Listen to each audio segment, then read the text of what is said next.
So just looking at the outside of the unit, we've got one of probably the big ticket items. We've got the external cladding, which appears in first instance that the tenant has done some works to this cladding, probably changed the colour scheme to their branding.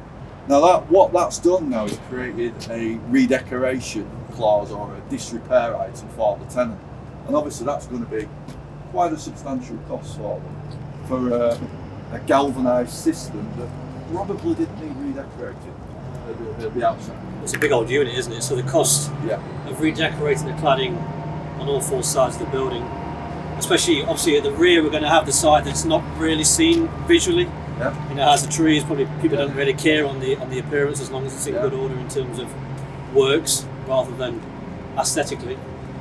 Yeah, I think from our point of view, what we see invariably is, even if it is redecorated pre-lease expiry or pre-vacating, a new tenant will want it in their own style. This tenant wanted it probably in the green. Yeah. It's similar to their identity, their corporate style. Yeah. Somebody else may want it in the colour of their logo or their own style. So to what matters to us is valuers. So you, building surveyor, it's a breach. Yeah. The painted finish has failed. It needs repainting. So not disputing it's a breach. And for building this size, I mean, you could be a couple $100 grand in there, could you not? I would have thought so. If we're looking at all the elevations, all the preparation, the primer that will be required to get rid of, the old paint and adhere to it. It's a big ticket item. It's a really big item. And what we're saying is, redecorate it before lease end. Normally there's an obligation on the tenant to get landlord's approval to the colour. Yeah. So you've done that, you do it battleship grey, whatever the heck it might be. There's as much chance as not that for a big, high profile unit like this near to the motorway, the eventual new tenant is similarly going to be a big blue chip company. They'll want it painted in their corporate colours. They'll expect the landlord to do that for them and relight it. So it's as likely to be snuffed out or superseded as not. So again, it's something that we would be saying to tenants, don't do it before expiry. We'll cover it in the overall settlement, and the settlement might make a contribution sum for it, but not the full 200 grand. Yeah, and really from the outset, from a building surveyor's perspective, I'd be telling them not to put the branding colour, especially on the back of a unit, where what difference is it making to them? All it's doing is creating a liability later. A liability further down the line, and it's an expensive liability. It is, yeah. Just moving on to the dock levelers, one of the landlord items are going to be fully in repair, compliance, all the reveals, the aprons, all put in good order or left in good order. So obviously from a tenant's perspective, they're going to have a high demand, lorries backing into them, a lot of use. These are used as a big ticket item because they get battered from day one. Yes, yeah. We can actually see on the floor they've actually looks like they've looking at replacing quite a few of the guides that were leading into the dock levelers. So that aspect there as well. But from a building surveyor's perspective, we're going to have to say we accept the breaches. The breaches, yeah. But from our perspective, we're saying, from day one when it's re-let, these things are going to get knocked again.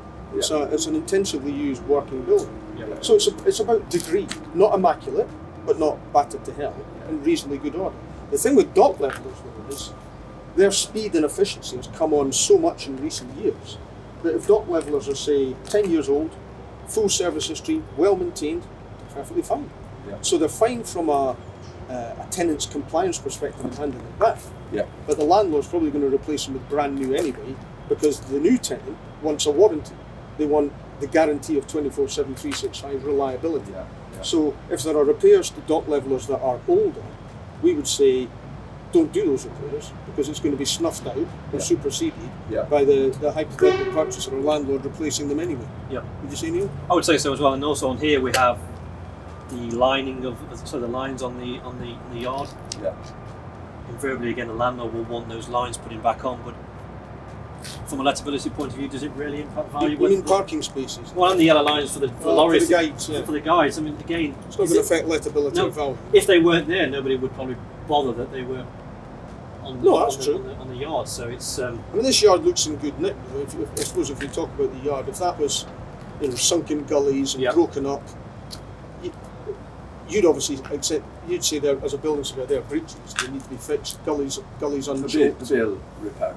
And we'd probably accept a lot of that, wouldn't we? Not immaculate, but some moss growing on the concrete doesn't matter, but if it's sunk If you've got big breaking chunks up- out of the concrete yard, then it's going to impact value because of the lorries coming, like I say, 24/7. It's going to have an impact, isn't it? But actually, funnily enough, what we get in older buildings is you'll get a landlord claiming for the only way we could repair the yard is to break the whole thing out and put in a new one.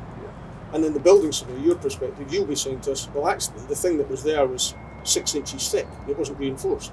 So for modern HGVs, it needs to be a deeper reinforced concrete yard anyway. So our point would be, even if we'd handed it back in perfect repair, it doesn't meet modern standards. You're going to break the whole thing out and put in a new one. And again, it's what we're going back to before, is the building surveyors and valuers working together in that strategy, advising them on lease expiry, what works they should be doing, what should... And us talking to each other from the outside. It's going through each individual item, or I suppose in a typical schedule, going through each row and saying, do those works impact value? Another common item we see on yards such as this are the curbstones. You know, around the perimeter, which could be a large site, you'll have the curbstones where they're cracked or they've been impacted by HGVs, chipped or whatever. So it's replacement of 450 curbs. Does it really impact value? The reality is no. It's similar with the palisade fencing, I guess. Within reason, if it's broken down, corroded through, falling down, it needs Allowing fixing, it needs access. repairing. Yeah. But if it's secure and sound, but a bit tatty, a bit bent in places, does that matter? Especially when it's covered by the vegetation, like here, and the vegetation is going to grow through it anyway. So it's Well, there's often a big claim for cutting back vegetation, isn't there? But and I suppose this brings us on to the thing that you and I deal with a lot: loss of rent. So you guys as building surveyors will stick that when you're acting for landlords. You'll often put in a loss of rent claim. We see that when we're acting for landlords or tenants. But the loss of rent is something that is rarely, if ever in our experience, actually ends up being paid as part of the claim, isn't it? Because it's for the void period to do the dilapidations works. But the reality is that in that void period, most landlords are having to do other works to upgrade and modernise and improve the property. And that period to do those works is usually more or less the same period within which you would do any dilapidations that are left over, ones that are surviving. So in other words, there is no actual loss of rent in practice, but it's thrown in to make the claim look bigger. It is, yeah. And the reality is that even with a good distribution centre such as this, it's still a big unit. Yes, it has the access straight off the motorway, but it's still a big unit that needs to be let.